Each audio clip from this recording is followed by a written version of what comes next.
Ah, Cape Town, at last. That was one heck of a ride. Wouldn't have been half as bad if the rotten fore-lower topsail yard hadn't crashed down on me head. And even that wouldn't have mattered too much if we'd had a first aid chest on board like we're supposed to. Well now, don't be such a wimp, Lawrence. Me? A wimp? I wouldn't complain as much if I got paid.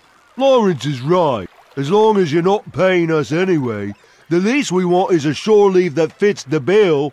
Shore leave? We're taking that agent on board, and then it's time for us to get going again.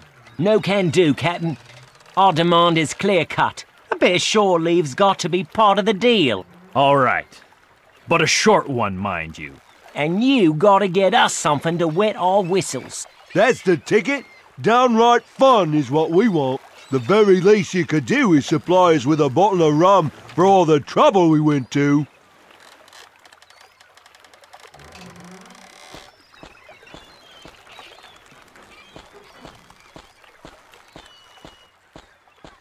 It seems to me he's wearing a British uniform under his poncho.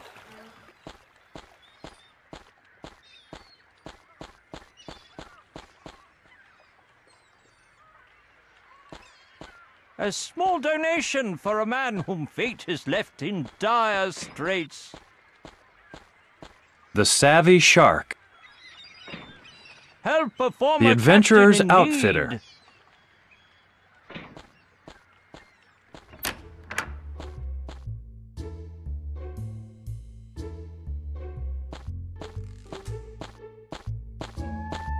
Fascinating.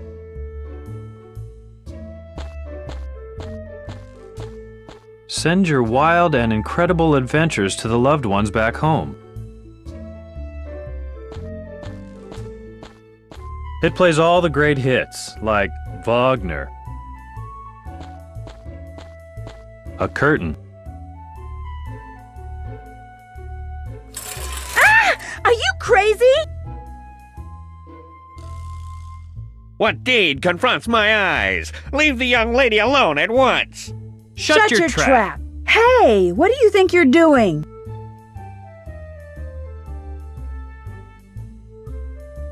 Beg your pardon, miss. I'm long gone. More the shy type, I'd say.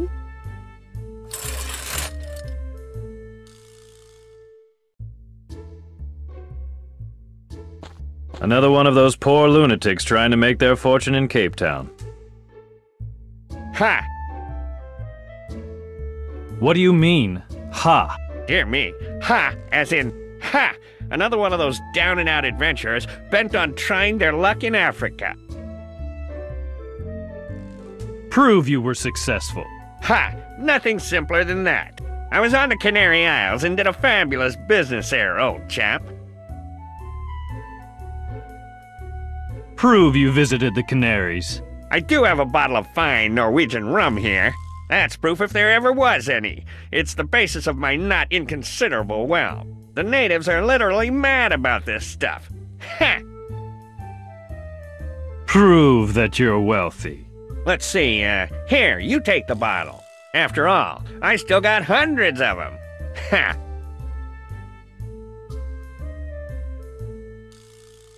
Now there's a man who talks turkey. Thank you very much, sir. The main thing is that you believe I truly am a successful adventurer.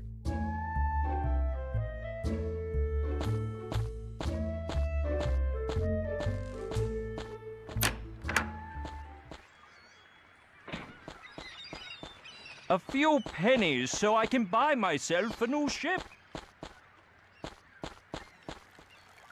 Some kind of alcoholic Few swill. coppers.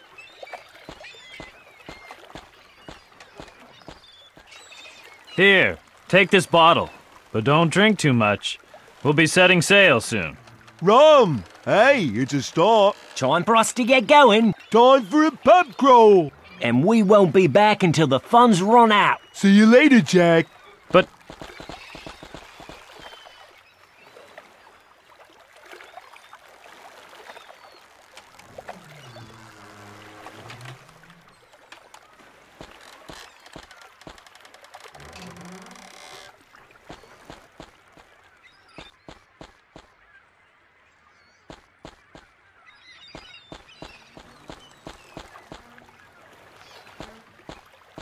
My pride and joy.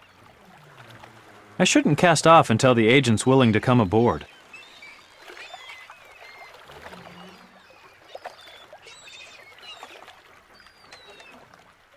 My pride and joy.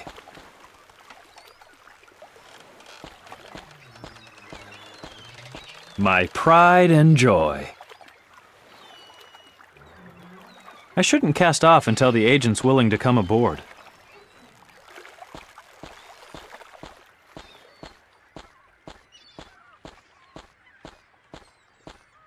The charming princess. Isn't she charming?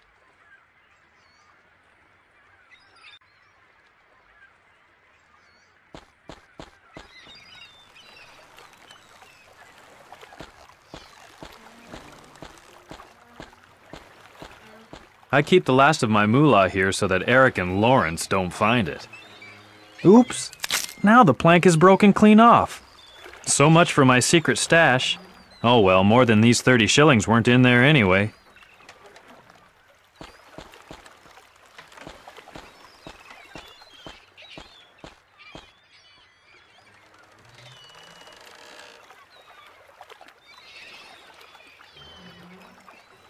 Well then, all cats are grey at night.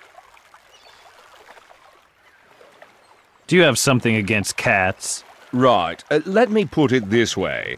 The early bird catches the worm. What exactly do you want? Oh, for heaven's sake, the password! How am I to know whether to trust you if you don't give me the password? No one ever said anything about a password. They didn't. Rats, the colleagues of the Foreign Office have botched things up again. There simply should be more agents of my caliber. That would put a stop to the constant danger facing the Empire. Moving along. Are you Mr. Keane? I am indeed. Splendid, splendid.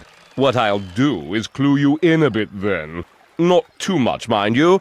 After all, you are merely the courier. So, I, the best agent the Empire can muster, am being sent to Tooth Island to get a look at what a certain renegade Dr. T is up to there. You see, the Empire has been pitted against a dire stroke of fate. A strange species of tea-eating plants is gobbling up the Indian tea plantations to their very roots. Only one variety has been spared. The tea owned and grown by Dr. T. Sounds a bit odd, doesn't it?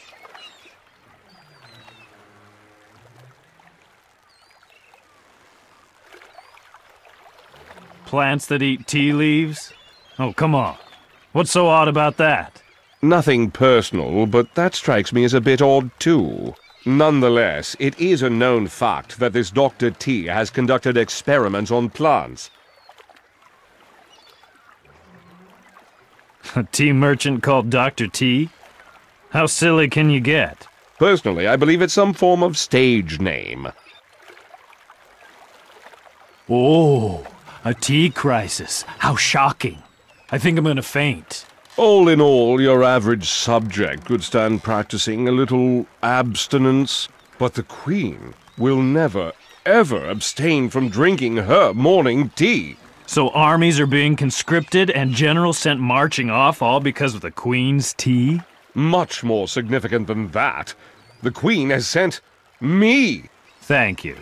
It's all clear as day to me. Excellent.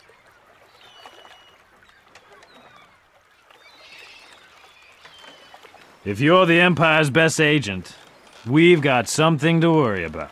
Perish forbid! One valiant man is all it takes to turn the tides of battle. Not exactly what I meant.